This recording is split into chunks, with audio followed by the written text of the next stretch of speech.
আসসালামু আলাইকুম প্রিয় দর্শক, অন্য মঞ্চের আলাপ চাইতে আপনাদের সকলকে আমন্ত্রণ জানাচ্ছি। সবাইকে শুভেচ্ছা জানাচ্ছি।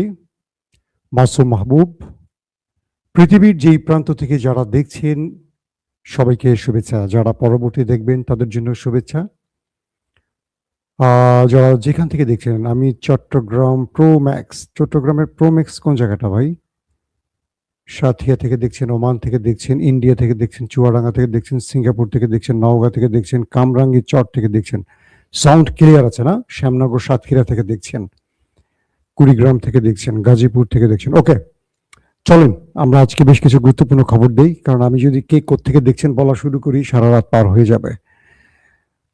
দর্শক, গুরুত্বপূর্ণ খবরটি আজকে দিতে চাই এরকম যে ডোনাল্ড ট্রাম্প অবশেষে একা হয়ে পড়েছেন।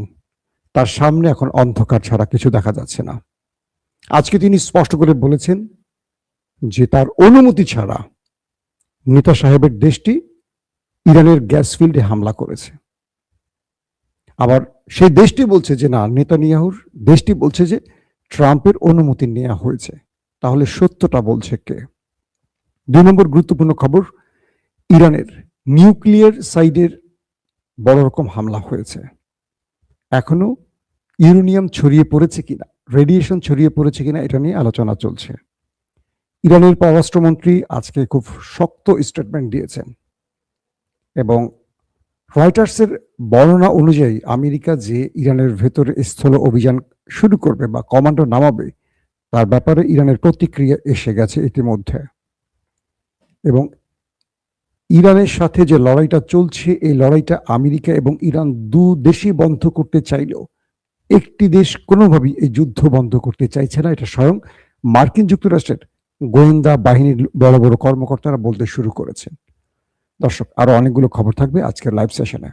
শুনতে এবং দেখতে পাচ্ছেন ক্লিয়ার সবাই না? এই তো প্রথম যে খবরটি দিয়ে শুরু করতে চাই, যখন ইরানের পররাষ্ট্রমন্ত্রী আব্বাস আরাকচি একটি স্টেটমেন্ট দিয়েছেন, তার আগে মার্কিন যুক্তরাষ্ট্রের কাউন্টার টেররিজমের রিটার, যিনি কিছুদিন আগে পদত্যাগ করেছেন, তিনি খুব শক্ত একটি বক্তব্য দিয়েছেন। তিনি কিন্তু ট্রাম্পের উপর নাখোশ থেকে বা এই যুদ্ধ বন্ধের জন্য বা এই যুদ্ধে নিজেকে জড়াবেন না বলেই এই গুরুত্বপূর্ণ পদ থেকে পদত্যাগ করেছেন। গতকালকের খবর এটি। আজকে তিনি বললেন এই যুদ্ধ আমেরিকানদের নয়, এটি ওই দেশটির। বুঝছেন তো কোন দেশটি? তিনি বলছেন আমেরিকার জন্য থ্রেট ছিল না ইরান, কিন্তু ওই দেশটি ট্রাম্পকে ফাঁদে ফেলে এই যুদ্ধে টেনে এনেছে। তিনি বলছেন ইরানের কাছে নিউক্লিয়ার তৈরির এমন কোনো তথ্য তাদের কাছে বা মার্কিন গোয়েন্দাদের কাছে ছিল না, কিন্তু ওই দেশটি বুঝিয়েছে ইরান 1 সপ্তাহের মধ্যে বা 2 সপ্তাহের মধ্যে নিউক্লিয়ার তৈরি করে ফেলবে। কয়েকটা দেখেন, ভালো করে খেয়াল করেন। পাশাপাশি সেই দেশটি বলছে ইরানের যিনি সুপ্রিম কাউন্সিলের সেক্রেটারি ছিলেন আলী লারিজানি, তার সাথে ব্যাক চ্যানেলে যুদ্ধ বন্ধের আলোচনা চলছিল। এই তথ্যটি আমেরিকার গোয়েন্দাদের মাধ্যমে সেই দেশটি জেনে যায়। ওই দেশটি, আমরা এখন ওই দেশটি বলবো, বুঝছেন? বুঝে নেবেন। অর্থাৎ মার্কিন যুক্তরাষ্ট্রের একজন গোয়েন্দা অফিসার বলছেন যে আলী লারিজানির সাথে গোপনে বা ব্যাক চ্যানেলে যুদ্ধ বন্ধের আলোচনা চলছিল। সেখানে আমেরিকা কি চায়, ইরান কি চায়, ইরানের শর্তগুলো কি, এগুলো নিয়ে কথা চলছিল। একদিকে যুদ্ধ চলছিল ব্যাক চ্যানেলে, ওমান বা অন্য কোনো রাষ্ট্রের মাধ্যমে ব্যাক চ্যানেলে কথা চলছিল। এটি ওই দেশটি বুঝে ফেলে এবং সঙ্গে সঙ্গে তাদের এজেন্টদের মাধ্যমে তার অবস্থান নির্ণয় করে এবং তাকে মেরে দেয়, হত্যা করে। কারণ ওই দেশটি চায় না যুদ্ধটা বন্ধ হোক। আমি আপনাদেরকে আজকের দ্বিতীয় লাইভেও বলেছি, যেটা ইফতারের পরে করেছিলাম। কি বলেছিলাম সেখানে? যে তারা যুদ্ধ বন্ধ করতে চায় না, কারণ তারা জানে ইরান ধ্বংস হলে মধ্যপ্রাচ্যে তারা গ্রেটার ইসরায়েল তৈরি করবে এবং তাদের দাজ্জালের আগমন ঘটবে। তারা থার্ড টেম্পল তৈরি করবে। তাদের একটা বিশাল প্ল্যান নিয়ে তারা আছে। যখন তারা প্ল্যান নিয়ে এগুচ্ছে, আরবরা অঘোরে ঘুমাচ্ছে। নাক ডাকা শব্দ পাচ্ছি আমরা অনেক দূর থেকে।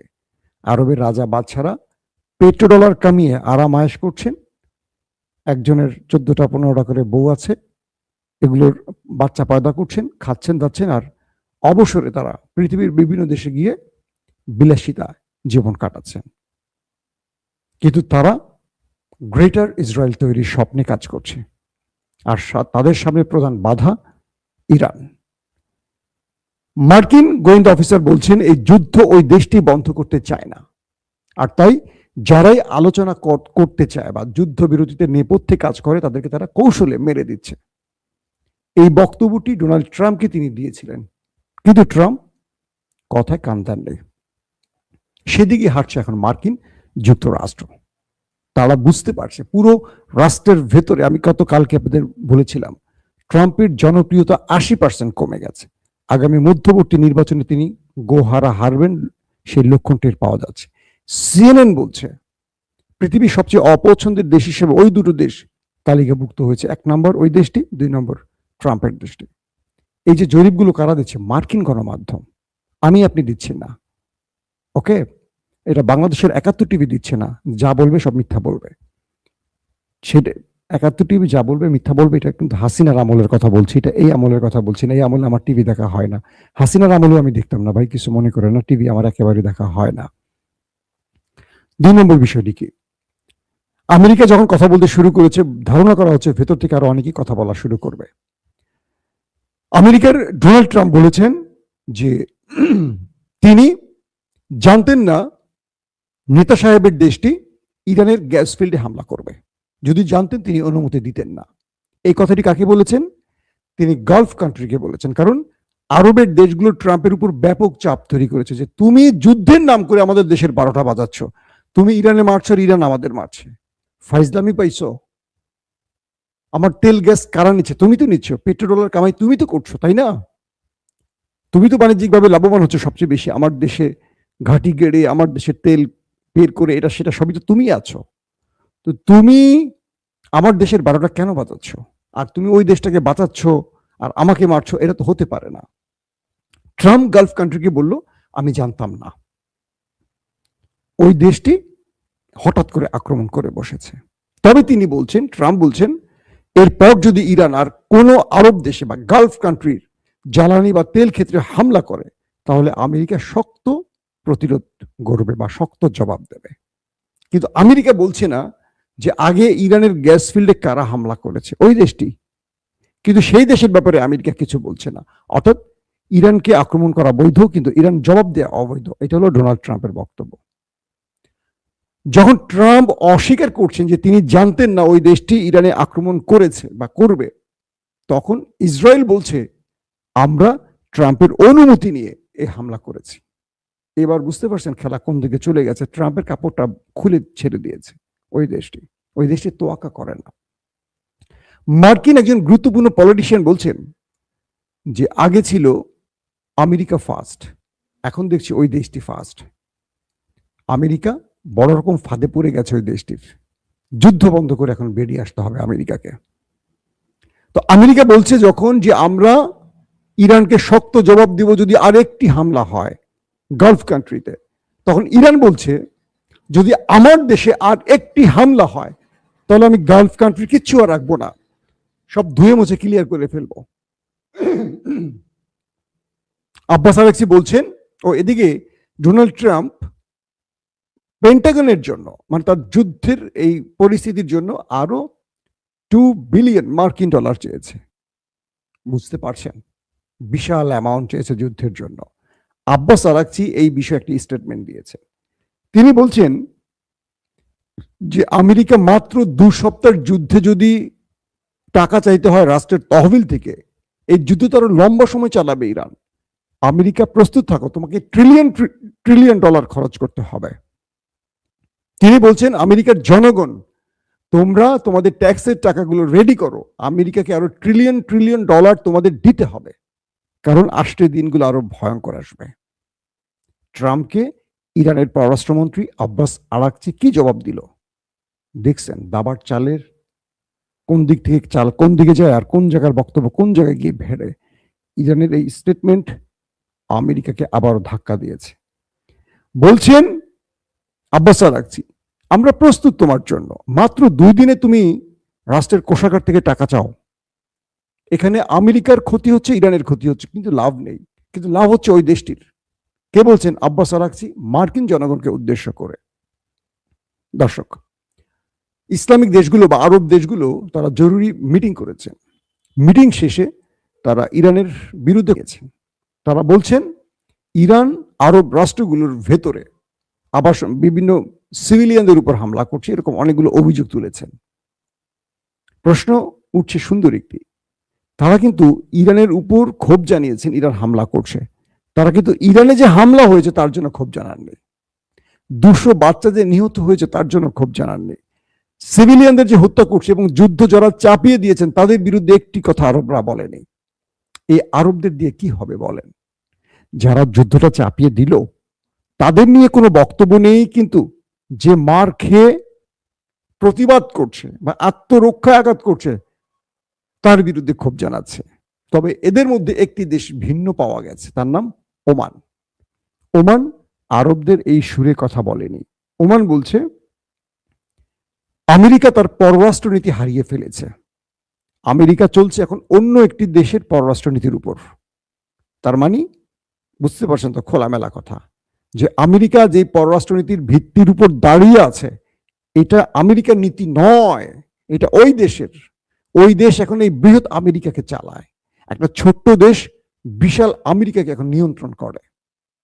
মার্কিনীদের আর ইজ্জত আছে বলেন? কাপড় টাপড় খুলে মোটামুটি ছেড়ে দিয়েছে। এখন কি হবে? ইরানের একটা গুরুত্বপূর্ণ নিউক্লিয়ার প্ল্যান্ট, তার পাশে বড় রকম আঘাত করেছে ওই দেশটি। ওই দেশটির নামও বলা বিপজ্জনক। রাশিয়া থেকে শুরু করে পৃথিবীর অন্যান্য দেশ বলেছিল পূর্বেই, খবরদার কোনো নিউক্লিয়ার সাইডের আশেপাশে বা প্ল্যান্টের আশেপাশে কোনো অ্যাটাক হবে না, কারণ এখান থেকে ছড়িয়ে পড়তে পারে ইউরেনিয়াম, এখান থেকে তেজস্ক্রিয়া ছড়িয়ে পড়তে পারে, এটা পৃথিবীর জন্য হুমকি হয়ে যাবে। কিন্তু অবশেষে ইরানের একটি পাওয়ার প্ল্যান্ট, যেখানে নিউক্লিয়ার প্ল্যান্ট মানে যেটা বিদ্যুৎ ব্যবহারের বা বিদ্যুৎ উৎপাদনে ব্যবহারের কাজ চলছিল, সেখানে হামলা করে বসেছে ওই দেশটি। ইরান বলছে এবার তোমাদের ডিমন আমাদের টার্গেটে হবে। অর্থাৎ সেই পাওয়ার প্ল্যান্টে আঘাতটি হয়নি, পাওয়ার প্ল্যান্ট থেকে 320 মিটার দূরে বা এরকম কাছাকাছি একটি জায়গায় হামলা করেছে। তবে এখন পর্যন্ত কোনো খবরে দেখিনি সেখান থেকে কোনো তেজস্ক্রিয়া ছড়িয়ে পড়েছে। এই যে আঘাতগুলো তারা করছে, তারা কিন্তু একটা বৃহৎ আকারের যুদ্ধ চায় এবং এই যুদ্ধে ইরানকে একেবারে শেষ করে দিতে চায়। কিন্তু পুরো পৃথিবী এটার বিরুদ্ধে দাঁড়িয়ে গেছে, কিন্তু তারা কাউকে তোয়াক্কা করছে না। তাদের শক্তিটা কি দেখেন, আমেরিকা ট্রাম্পকে বলছে ট্রাম্প মিথ্যা বলছে, ট্রাম্প আমাদের অনুমতি দিয়েছে। পুচকে একটা দেশ কিভাবে আমেরিকা নিয়ন্ত্রণ করে? কারণ অর্থ ব্যবস্থা, যত রকম মাল, মাথার মধ্যে যত জ্ঞান বুদ্ধি আছে, প্রযুক্তি, সব ওই শালার, মানে আমার বইয়ের ভাইয়ের কথা বলছিলাম আর কি, শালা তাদের কাছে আছে। তারা এখন আমেরিকাকে চালায়। সালাউদ্দিন কাদের চৌধুরী একটা কথা বলেছিল, তার কথাটা এখন বলবো না। তো রয়টার্স বলছে আমেরিকা চূড়ান্ত সিদ্ধান্ত নিয়েছে আগামী সপ্তাহে তারা ইরানে স্থল অভিযান চালাবে। এটা নিয়ে আমি ডিটেল তথ্য আজকের মাগরিবের পরে লাইভে দিয়েছি, এটা আর আমি নতুন করে আলোচনা আনতে চাই না, এটা আপনারা হয়তো বা জেনেছেন। এখন যে বিষয়টি তৈরি হচ্ছে যে ইরান এই যুদ্ধ থেকে বেরোবে কি করে, কিংবা আমেরিকা এখান থেকে বেরোবে কি করে। ব্যাক চ্যানেলে কথা চলছে, কিন্তু এই যুদ্ধটা বন্ধ করতে দেবে না ওই দেশটি। তারা একটা বিশাল টার্গেটে নেমেছে এবং সেই টার্গেটে তারা এখন ইরানের মধ্যে আরো বড় ম্যাসিভ আকারে অ্যাটাক চালাবে। ইরানের আব্বাস আরাকচি বলেছেন যে এই যুদ্ধটাকে একটা বৃহৎ যুদ্ধে ছড়িয়ে দিতে ওই দেশটি 9/11-এর মতো কিছু ঘটাতে পারে এবং আরবের মধ্যে ভয়ঙ্কর কোনো ফলস ফ্ল্যাগ অপারেশন করতে পারে। পুরো পৃথিবী জানে যে এরকম কিছু তারা ঘটাতে পারে, তারা ঘটায়। গুপ্ত হত্যায় মাস্টার কারা আপনারা জানেন, তারাই। আরবদের সতর্ক থাকতে হবে, ইরানদের বিরুদ্ধে গান গাইতে গাইতে তোমরা আরো বড় বিপদে পড়ো না। ইরান বলেছে যদি আমার রাষ্ট্রের ভেতরে আর গুরুত্বপূর্ণ স্থাপনায় আঘাত আসে, আমি গালফ কান্ট্রিকে কিচ্ছু রাখবো না। আমি নেমেছি এই যুদ্ধে মরার জন্য, কাউকে বাঁচিয়ে রেখে আমি মরবো না, মেরে মরে যাব। কে বলছে? ইরান। মার্কিন যুক্তরাষ্ট্রকে মানে কমান্ডো বাহিনী যে নামাবে এটার ব্যাপারে সতর্ক করছে তার দেশের সামরিক বিশেষজ্ঞরা। তারা বলছে ইরান এখন আত্মহত্যার মুডে আছে। তুমি বাহিনী নামাবা খার্কদ্বীপে বা নিউক্লিয়ার চুরির জন্য, তোমার পুরো বাহিনীকে ওরা শেষ করে ফেলবে। কারণ ওরা এখন যে যুদ্ধে নেমেছে এখান থেকে পেছনে ফেরার জন্য নয়। এই জাতির 5-6 হাজার বছরে কোনো পরাজয়ের ইতিহাস নেই। কেবল খেলাফতের সময় তারা পারস্যরা একবার পরাজিত হয়েছে। পৃথিবীর বহু সাম্রাজ্য পরাজিত হয়েছে। ইরানিদের বা এই পারস্য জাতির ইতিহাসটা একটু ঘাটলে দেখবেন।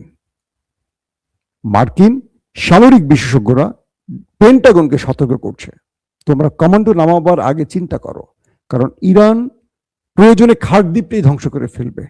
যদি তোমাদের বাহিনী নামে, পুরো বাহিনী শুধু খার্কদ্বীপ তলিয়ে ফেলবে, সাগরের নিচে ডুবিয়ে দিবে। ইরান ছাড়বে না। আর ইরান বলছে যদি আমার দেশে আবারও হামলা হয়, আমি গালফ কান্ট্রির কিচ্ছু আর বাকি রাখবো না। নিজে তো ডুববো, ওদেরকে নিয়ে ডুববো। এখন গালফ কান্ট্রির উচিত ট্রাম্পকে চাপ দিয়ে যুদ্ধ বন্ধ করা, কারণ সম্মিলিতভাবে ইরানের কিছু করতে পারবে না ওরা। কারণ ইরান তো বেঁচে যাওয়ার জন্য লড়াই করছে না, ইরান এই যুদ্ধটা করছে শত্রুকে হয় মুছে ফেলবে, নিজে মুছলে তাকে নিয়ে মুছবে, একা না। ইরান একা শেষ হবে না, তাকে নিয়ে শেষ হবে। তো এই নীতিতে যারা লড়াই করে তাদের পরাজিত করা যায় না, কোনোভাবেই যায় না। আমেরিকা 20 বছর আফগান থেকে বিজয় নিতে পারেনি, ইরান থেকে কি বিজয় নিবে কমান্ডো বাহিনী নামিয়ে? তারা ফেরত যেতে পারবে? যেখানে নামবে সেখানে মাইন পুঁতে রেখে দিয়েছে ইরান, শুধু উড়বে, আসবে আর উড়ে ছাতু হয়ে আকাশের দিকে চলে যাবে। এখন এই মুহূর্তে যে কোনোভাবে এই যুদ্ধটা বন্ধ করা খুব জরুরি।